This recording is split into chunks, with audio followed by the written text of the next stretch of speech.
दोस्तों, एक बात इस ताल्लुक़ से कि आज अज़मत कुरान का जलसा है।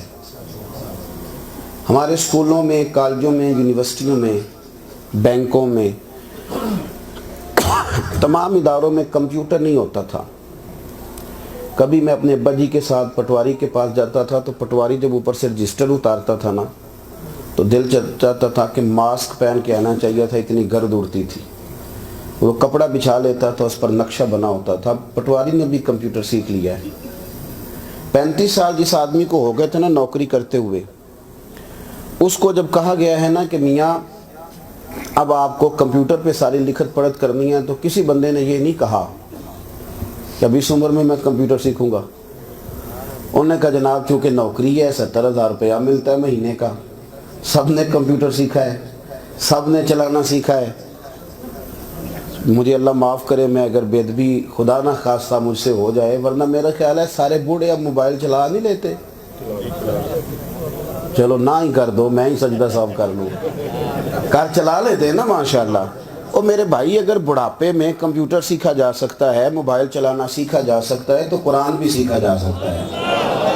ये गलत हमारी फ़िक्र है कि मेरी ज़ुबान मोटी हो गई। रब तो फरमाता है तो सीख तो सही, मैं तेरे लिए आसान कर दूंगा। मेरे रसूल पाक अलैहिस्सलाम के जितने मोजज़ात हैं उनकी क्या बात है, पर कुरान मेरे नबी पाक का जिंदा और मौजूद मोजज़ा है। और इतना बड़ा चैलेंज कुरान ने दिया, फरमाया वइन कुंतुम फी रैबिम मिम्मा नज़्ज़लना अला अब्दिना फ़अतू बिसूरतिम मिन मिस्ली। फरमाया पूरी दुनिया के काफिरों, अगर तुम्हें कुरान में कुछ शक हो जो हमने बंदा खास पे नाजिल किया, तो जाओ, चैलेंज है, पूरा कुरान नहीं, इस जैसी एक सूरत ला के दिखाओ। लाओ एक सूरत। अल्लाह करे आपको समझ आए मेरी बात की।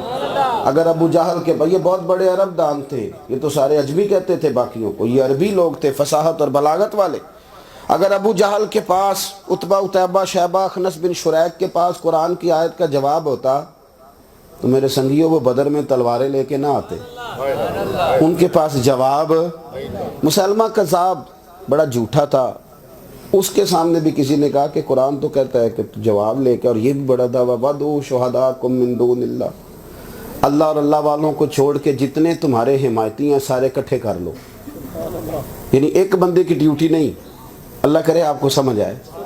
ये वो चैलेंज है। इसीलिए तो साजिश करके हमें कुरान से दूर किया गया है कि कुरान अगर ये पढ़ लेंगे, ये सीख लेंगे, तो फिर कोई काफिर इनके सामने खड़े होने की ताकत नहीं रखता। सारे इकट्ठे हो जाओ, इनको तुम सादिकीन, अगर तुम सच्चे। और आगे कहा फ़इन लम तफ़अलू, अगर ना ला सके, वलन तफ़अलू, और तुम ला सकते भी नहीं, तुम इसकी मिसाल ला सकते। मुसलमान कज़ाब के सामने ना किसी ने आयत पढ़ी, उसको कहा कि ये चैलेंज है कुरान पाक का, तो माज़अल्लाह तू अगर नबी है तो तू भी कोई आयत मुकाबले के दिखा। तो उसने बड़े महीने लगाए बेचारे ने। कुरान मजीद कहता है ना, अलकारिया मलकारिया वमा अदराका मलकारिया, खड़खड़ाने वाली क्या है, खड़खड़ाने वाली तुम्हें क्या खबर खड़। वो कहने लगा महीने के बाद अपने चेलों को कहने लगा, लो मैं भी मुकाबला कुरान मजीद का माज़अल्लाह तैयार कर लाया हूँ। उन्होंने कहा सुनाओ। कहने लगा अलफील मलफील वमा अदराका मलफील, हाथी क्या है, हाथी तुम्हें। उन्होंने क्या बादशाह बंदे वाली गल कर, सानू सारे पता है हाथी की होंदा है। किस तरह की बात कर रहा है। हाथी के 2 कान होते हैं, 1 सूंड होती है, 4 टांगे होती हैं, तू पागल है।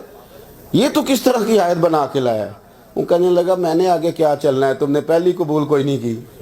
मेरे अजीज़, कुरान तकलीफ़ की बात यह है, अजियत की बात यह है कि कुरान शरीफ याद आता है कुल वाले दिन, 10वें वाले दिन, चेलम वाले दिन। तो तेरे बेटे का वलीमा था, फिर तुझे कुरान पाक क्यों नहीं याद आया? जब तेरे बेटे का, और नाराज़ ना होना, क्योंकि अब शाह साहब बड़े मुफक्कर किस्म के आदमी, उन्होंने काम ही बड़ा शानदार किया।